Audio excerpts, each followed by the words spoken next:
नमस्कार, आप उत्तराखंड देख रहे हैं और मैं हूं नेहा आपके साथ। उत्तराखंड के मुख्यमंत्री पुष्कर सिंह धामी इन दिनों बीजेपी के स्टार प्रचारक के रूप में पूरे देश के विभिन्न राज्यों में चुनावी प्रचार में जुट गए हैं। हाल ही में कई राज्यों में चुनाव प्रचार करके लौटे मुख्यमंत्री पुष्कर सिंह धामी ने कहा कि पूरे देश में मोदी लहर है। देश की जनता प्रधानमंत्री नरेंद्र मोदी को तीसरी बार प्रधानमंत्री बनाने के लिए तैयार है। उन्होंने कहा कि भारतीय जनता पार्टी पूर्ण बहुमत से एक बार फिर सरकार बनाने जा रही है।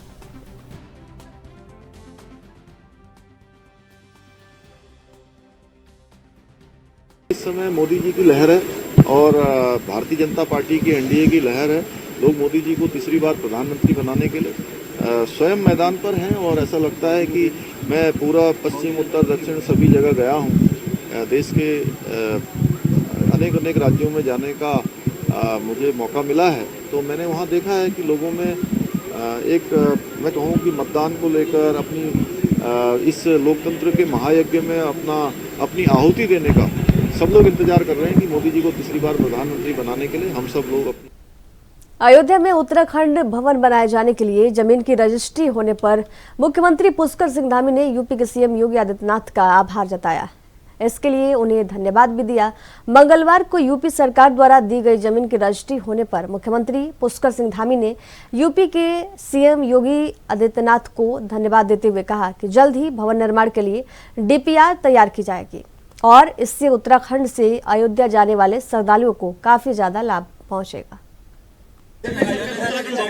अयोध्या में हमको भवन की जमीन मिल गई है और मैं इसके लिए माननीय योगी आदित्यनाथ जी को, उत्तर प्रदेश के मुख्यमंत्री जी का उनका धन्यवाद करता हूं कि उनकी सरकार ने हमको यहां पर अयोध्या में जमीन आवंटित कर दी है और जल्दी ही हमारा एक अच्छा भवन वहां पर बनेगा, क्योंकि उत्तराखंड के श्रद्धालु, हमारे तीर्थयात्री जो भी भगवान राम के दर्शन करने जाएंगे तो हमको एक अच्छा स्थान अयोध्या में होगा, तो लोगों को वहां पर एक स्थान मिल पाएगा और निश्चित रूप से सही प्रकार से लोग दर्शन कर पाएंगे। तो जल्दी डीपीआर बनाई जाएगी और अच्छा भवन बना। उत्तराखंड के सीएम पुष्कर सिंह धामी ने सचिवालय में वन अग्नि मानसून और चारधाम यात्रा की तैयारियों पर समीक्षा बैठक की। बैठक में मुख्य सचिव, आपदा प्रबंधन सचिव, Garhwal commissioner, SDRF, NDRF, one विभाग, स्वास्थ्य विभाग, पीडब्ल्यूडी और यात्रा से संबंधित अन्य विभागीय अधिकारी मौजूद रहे। इन दिनों प्रदेश में वन अग्नि से स्थिति काफी खराब नजर आ रही है। सीएम ने वन अग्नि को रोकने के लिए प्रदेश में किए जा रहे उपायों पर अधिकारियों को कई निर्देश दिए। सीएम धामी ने लापरवाह अधिकारियों पर एक्शन लेने और सभी को अपनी जिम्मेदारियों को निर्वहन करने के लिए भी सख्त निर्देश दिए।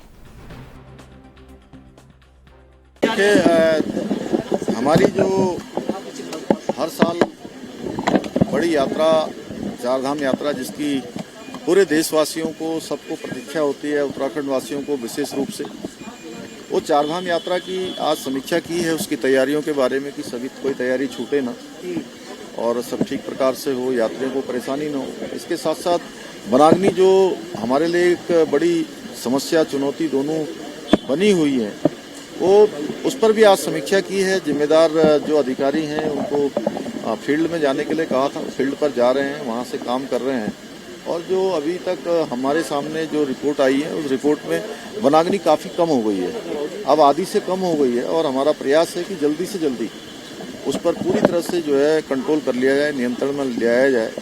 उसके लिए अभी भी डीएम को और यहाँ के जो हमारे शासन के सभी बड़े अधिकारी हैं, उन सभी को कहा है कि सब मॉनिटरिंग करें और जो लोग इसमें कहीं ना कहीं इस प्रकार की घटनाओं को कर रहे हैं उनके खिलाफ सख्त कार्रवाई भी हो। कुछ लोग जिन्होंने लापरवाही बरती है अपने कर्तव्यों में, अपने कामों में, उनके आज सस्पेंशन के ऑर्डर भी अभी जारी हो रहे हैं, उनकी जिम्मेदारी भी तय की जा रही है। इसके साथ ही आपदा प्रबंधन की भी समीक्षा, आज गहन समीक्षा करी है, क्योंकि हमको भूस्खलन है, आपदा है, अतिवृष्टि है, बर्फबारी है, उन सब का सामना करना पड़ता है। तो सभी प्रकार से सड़कों की भी आज समीक्षा हुई है। पेयजल एक बड़ी समस्या जो हर साल हमको उसका सामना करना पड़ता है। लोग लंबी लंबी लाइनें लगाकर पानी लेने का इंतजार करते हैं, पेयजल के लिए अपना परिश्रम करते हैं, उनको कोई परेशानी न हो। पेयजल विभाग जो है पूरी तरह से संवेदनशील होकर इस पर काम करे, बिजली की किल्लत न हो। तो सभी जो भी उपाय हैं उन सभी उपायों पर कि लोगों को परेशानी न हो और चारधाम यात्रा में आने वाले लोगों को परेशानी न हो, उनकी यात्रा अच्छी हो और एक अच्छा संदेश वो लेकर जाएं। और साथ में चारधाम आने वाले यात्रियों से भी मेरा ये अनुरोध है कि यात्रा में बहुत सारे लोग कई बार यात्रा के नियमों का पालन करना भूल जाते हैं। वो यात्रा के नियमों का पालन जरूर करें। प्लास्टिक का यूज ना हो तो बहुत अच्छा है। इसके साथ साथ सफाई का, स्वच्छता का विशेष रूप से ध्यान रखें। और जो यात्रा के नियम है, चूँकि चारधाम यात्रा ये बहुत ही धार्मिक यात्रा होती है, तो जरूर उन नियमों। उत्तराखंड में वनाग्नि की घटनाएं लगातार बढ़ती जा रही है, जिसको लेकर अब राजनीतिक पार्टियों पर आरोप प्रत्यारोप का दौर जारी है। जहां एक तरफ प्रदेश सरकार वनाग्नि की घटनाओं पर अंकुश लगाने के लिए प्रभावी कदम उठा रही है, वहीं दूसरी ओर विपक्ष वन अग्नि के मामले को लेकर लगातार सवाल उठा रहा है। ऐसे में बीजेपी प्रदेश मीडिया प्रभारी मनवीर सिंह चौहान ने कांग्रेस पर तंज कसते हुए कहा कि राज्य के धधकते वनों की आग के मामले में कांग्रेस राजनीति पर उतर गई है और उसका ये रुख अस्वाभाविक है। करके सरकार के द्वारा पूरी तैयारी कर ली गई हैं। चाहे हम स्वास्थ्य की बात करें, चाहे पेयजल की बात करें, चाहे सड़क मार्ग की बात करें, चार धाम यात्रा में आने वाले श्रद्धालुओं को किसी भी प्रकार की असुविधा न हो, इसके लिए सरकार के द्वारा पूरी व्यवस्थाएं चुस्त दुरुस्त कर दी गई हैं। और मुझे लगता है जिस प्रकार से जो हमारे जो चार धाम यात्रा है वो उत्तराखंड के राज्य की आर्थिक रीढ़ मानी जाती है, लेकिन विपक्ष के द्वारा जिस प्रकार से दुष्प्रचार किया जा रहा है और प्रदेश की छवि को धूमिल करने का प्रयास किया जा रहा है और चार धाम यात्रा पर प्रश्न लगाने की जो बात कर रहे हैं, इससे प्रदेश की छवि और चार धाम यात्रा को प्रभावित करने की। निकाय चुनाव की उत्तराखंड में सुगबुगाहट होते हुई बीजेपी और कांग्रेस के नेताओं ने कोटद्वार नगर निगम की मेयर सीट पर अपनी दावेदारी प्रस्तुत कर दी है। वरिष्ठ बीजेपी नेता पंडित राजेंद्र अंथवाल ने मेयर सीट पर अपनी दावेदारी प्रस्तुत करते हुए कहा कि वे पिछले 45 सालों से बीजेपी के अनुशासित सिपाही की तरह काम करते आए हैं, लिहाजा उन्हें मौका मिलता है तो वे पूरी निष्ठा और मजबूती के साथ चुनाव लड़ेंगे। उधर पूर्व छात्र संघ अध्यक्ष अमित नेगी ने निर्दलीय प्रत्याशी के रूप में दावेदारी प्रस्तुत की है। कि भारतीय जनता पार्टी के शीर्ष नेतृत्व मेरी सेवाओं का 45-46 साल से मैं जो काम कर रहा हूँ, सेवाओं का, निष्ठा का और एक कार्यकर्ता का मनोबल ऊंचा रखने के निमित्त मुझे इस में मौका देंगे, क्योंकि अब दिन पर दिन ये उम्र का भी होता है, 45-46 साल बहुत होते हैं, इसलिए मुझे उम्मीद है कि नेतृत्व इस विषय पर भी। देखिए, मैं पूर्व में छात्र संघ में चुनाव लड़के छात्र संघ अध्यक्ष भी रहा हूँ राजकीय महाविद्यालय कोटद्वार में। और दावेदारी को देखते हुए जिस तरह का समय माहौल है, मेरी दावेदारी निर्दलीय रूप से मेयर के चुनाव में मैं निर्दलीय रूप से अपनी दावेदारी प्रस्तुत करना चाहता हूँ और उम्मीद है कि लोगों का सहयोग मुझे मिलेगा।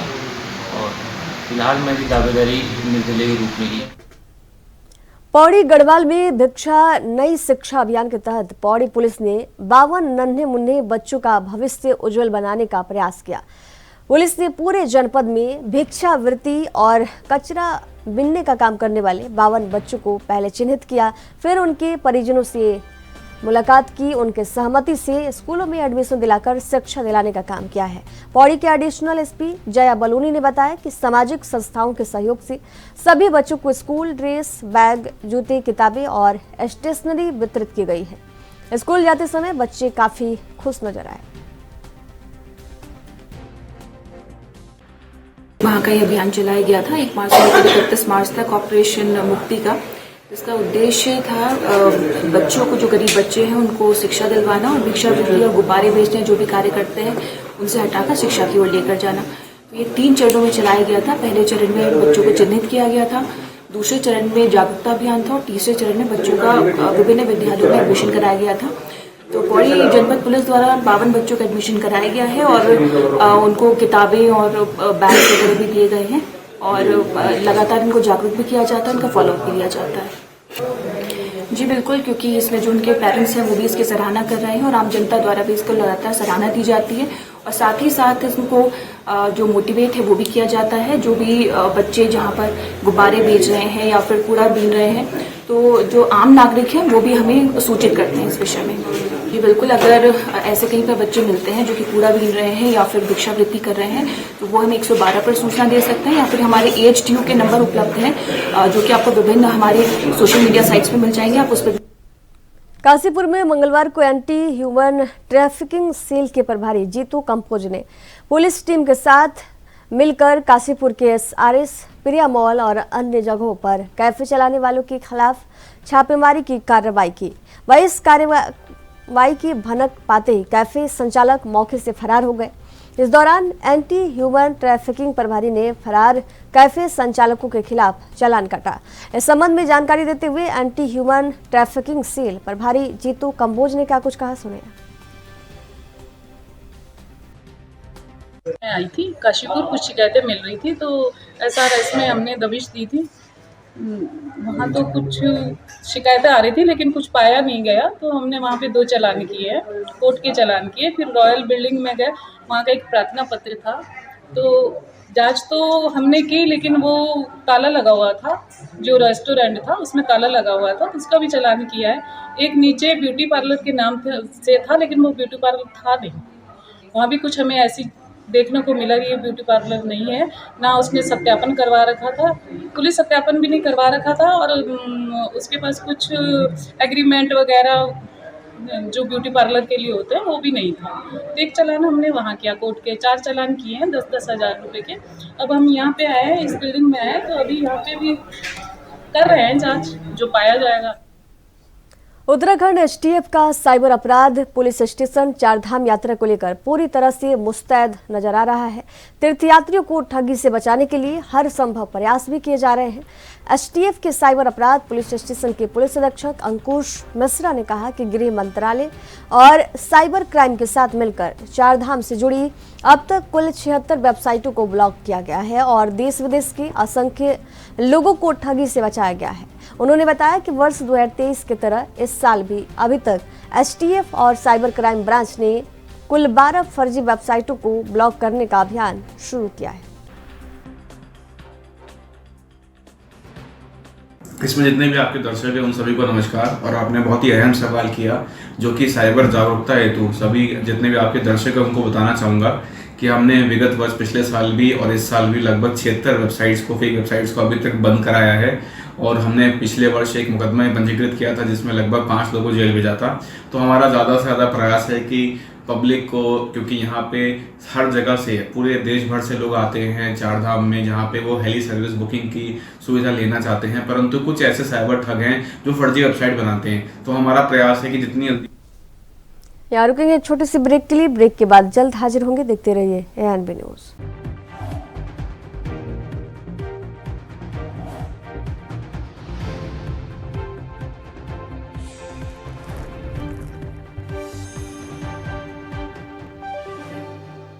ब्रेक के बाद एक बार फिर से आप सभी का स्वागत है। उत्तराखंड में बढ़ रही वन अग्नि की घटनाओं पर कांग्रेस की पूर्व प्रदेश अध्यक्ष और वर्तमान में लोकसभा चुनाव के गढ़वाल संसदीय सीट से कांग्रेस प्रत्याशी गणेश गोदियाल ने चिंता जाहिर की है। गणेश गोदियाल ने वन अग्नि की घटनाओं को राष्ट्रीय आपदा घोषित करने की मांग सरकार से की है। गणेश गोदियाल ने कहा कि वन अग्नि को रोकने के लिए प्रभावी कदम सरकार को उठाने पड़ेंगे, अन्यथा पहाड़ों की प्राकृतिक सुंदरता पर वनाग्नि ग्रहण लगा देगी।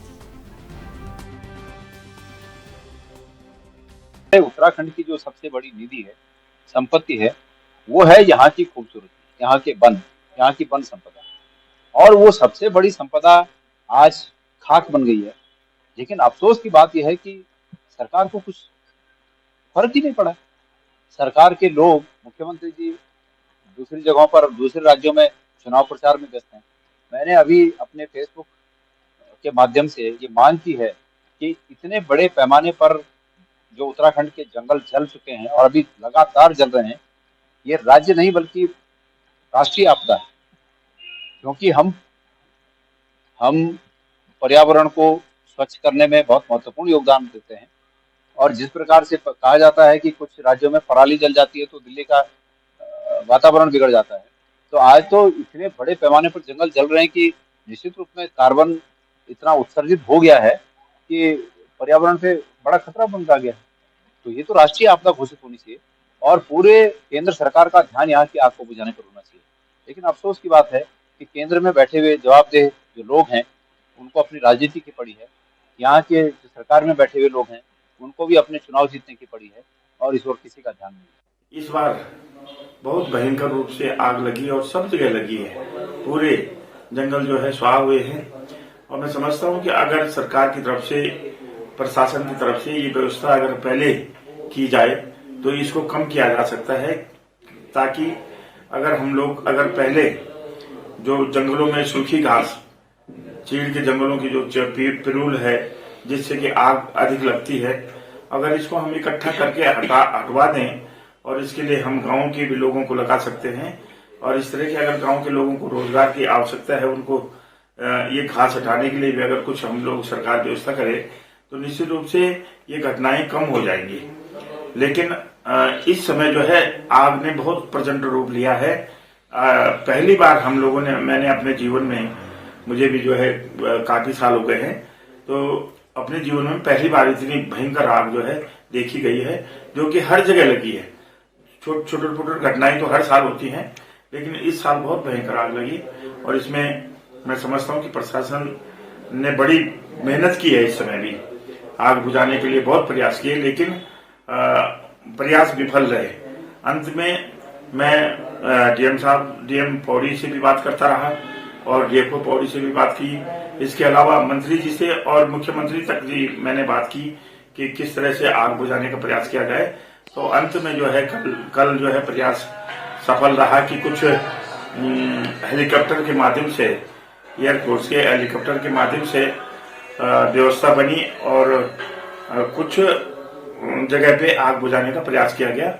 लेकिन इस समय बहुत नुकसान हुआ और अगर हेलीकॉप्टर की ज्यादा व्यवस्था थी, लेकिन धुआं इतना ज्यादा था कि उनको देहरादून से यहाँ आने में बड़ी दिक्कत हुई, नहीं पहुंच पाए। और कल जो 2-3 राउंड लगा पाए उसमें जितनी आग बुझी है उससे थोड़ा राहत मिली है।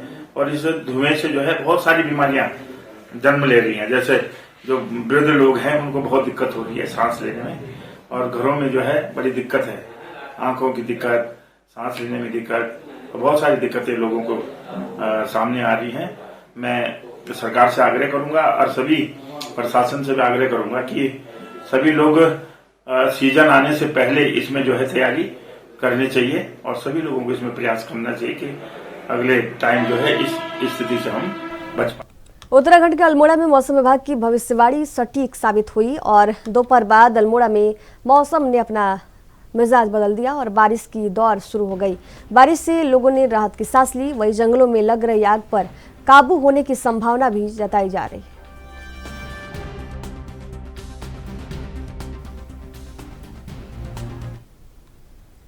अखिल भारतीय देवभूमि ब्राह्मण जनसेवा समिति के द्वारा भगवान परशुराम की जन्म उत्सव पर भगवान परशुराम की प्रतिमा का लोकार्पण किया जाएगा।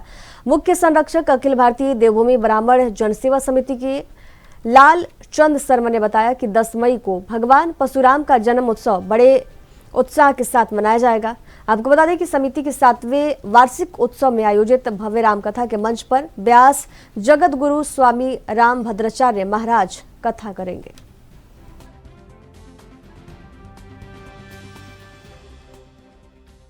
हर्ष का विषय है कि भगवान परशुराम जी की मूर्ति का अनावरण 10 तारीख को होने जा रहा है और विशेष रूप से हम लोग धन्यवाद करते हैं मेयर साहब का कि जिन्होंने आखिरी बोर्ड प्रस्ताव के अंदर उस फुहारा चौक को जो है भगवान परशुराम चौक से अब जो जाना जाएगा उसका बोर्ड के द्वारा अनुमति दी गई और माननीय मुख्यमंत्री जी ने जिसकी सहमति भी दी। इसलिए आज जो है वो नेहरू कॉलोनी का जो चौक है फुहारा चौक, अब वो परशुराम जी के नाम से जाना जाएगा। 10 तारीख को स्वामी चिदानंद जी जो है और माननीय मेयर साहब, हमारे कैबिनेट मंत्री जो हैं सुबोध उनियाल जी और विशेष रूप से और हमारे जो सहयोगी साथी हैं उस दिन वो वहाँ पे उस मूर्ति का अनावरण करेंगे। उसके बाद जो है भजन कार्यक्रम होंगे, उसके साथ साथ वहाँ पे एक भंडारे का भी आयोजन है। तो मैं ब्राह्मण समिति की तरफ से सभी जो हमारे सहयोगी साथी हैं उनका भी और मेयर साहब का बहुत बहुत धन्यवाद करता हूँ कि उन्होंने जो है इस चौक का जो है परशुराम चौक के लिए जो उन्होंने अनुमति दी और एक भव्य आयोजन वहाँ पे होने जा रहा है। जसपुर विधायक आदेश सिंह चौहान ने अपने समर्थकों के साथ खाटू श्याम मंदिर परिसर में पहुंचे और मंदिर में पूजा अर्चना की। वही मंदिर के रखरखाव के लिए चारों तरफ से ग्रिल लगवाने का भी प्रस्ताव दिया। विधायक के मंदिर में पहुंचने को लेकर लोगों में काफी उत्साह दिखाई दिया।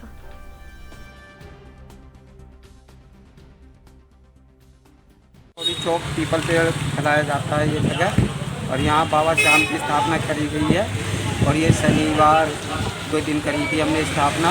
और आज जो है हमने उन्हें बुलाया था आदेश सिंह चौहान को, और हमारे मोहल्ले के नए और भी अध्यक्ष वगैरह सभी आए हुए थे, सभी सम्मानित लोग यहाँ पर मौजूद थे।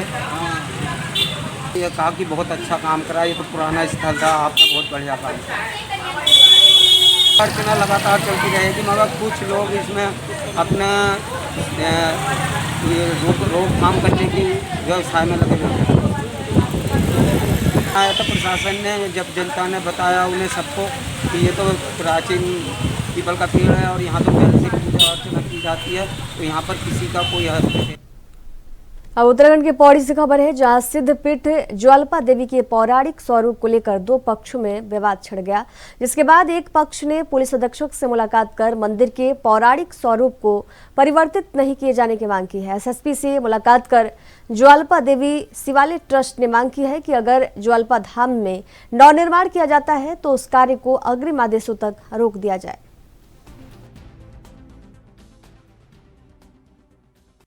देखिए, पहले तो मीडिया बंधुओं का मैं धन्यवाद देना चाह रहा हूँ कि जो इसको बड़े गंभीरता से इस विषय को ले रहे हैं। जो ज्वाल्पा देवी का सिद्धिपीठ जो मंदिर है, ये पंडित दत्तराम अंथवाल जी ने 1892 में बनवाया, अपने स्वयं के पैसों से बनवाया है। उसके डॉक्यूमेंट्री जो ये है कागज़ जो हमारे पास मौजूद है। फिर क्या हुआ कि भाईचारा बनता रहा। 1892 के बाद ज्वाल्पा देवी जो कि कई जातियों की कुल देवी है, जिनमें मुख्यतः थपलियाल और हम जो उसके पुजारी है अंथवाल लोग हैं। फिर क्या हुआ कि थपलियाल लोगों के कुछ परिवार हमारे दादाजी पंडित दत्तराम जी के पास आए। उन्होंने बोला कि हमें यहाँ पर धर्मशाला बनाने के लिए कुछ भूमि की आवश्यकता है। तो उन्होंने बूथाराम जी के पास आए। उन्होंने 4.25 नाली उनको ज़मीन दान करी। 1970 में इन्होंने अपनी ज्वाल्पा देवी मंदिर समिति रजिस्टर्ड करी और उसी के अंदर उन्होंने धर्मशालाएँ, विद्यालय इनका इन्होंने निर्माण करवाया। ये क्या हुआ कि जब इन्होंने काफ़ी मात्रा में अपना प्रचार प्रसार कर लिया, 1999 में इनकी समिति ने ज्वाल्पा देवी मंदिर समिति ने 1999 में एक प्रस्ताव पास किया कि इस मंदिर की जो खिड़कियां हैं इनको तोड़ दिया जाए, इनको बड़ा कर दिया जाए, और जो प्रवेश द्वार है इसको भी बहुत बड़ा कर दिया जाए, जिसका कि पुजारी बंधु अंथवालों ने विरोध किया और इनके विरुद्ध 1999 में पौड़ी लोअर कोर्ट में मुकदमा दायर कर दिया। 1999 में जो मुकदमा दायर किया था उसका फैसला 2006 में आया, और फैसले की जो 14 पेज का फैसला है उसकी जो मुख्य जिस्ट है उसमें लिखा हुआ है कि जो आपने अपना प्रस्ताव पास किया था, जिसमें आपने एक हमारे पास शिकायत प्राप्त हुई है, जिसमें एक शिकायतकर्ता के द्वारा ये आरोप लगाए गए हैं कि जो ज्वाल्पा देवी मंदिर हैं उनके विस्तार हेतु कोई व्यक्ति हैं जो कि कार्य करना चाह रहे हैं, जिसमें कोर्ट का एक ऑर्डर भी है, जिसमें रेस्ट्रेन ऑर्डर है कोर्ट का कि उसमें कोई कार्य नहीं कर सकते हैं, जिसके आधार पे हम लोगों ने एक जांच अभी हम लोग कर रहे हैं, जिसमें मौके पे हम लोग हमारे डिप्टी एसपी और तहसीलदार भी। अब उत्तराखंड की खबरों के सफर में फिलहाल दीजिए जाने की इजाजत। देखते रहिए एनबी न्यूज। नमस्कार।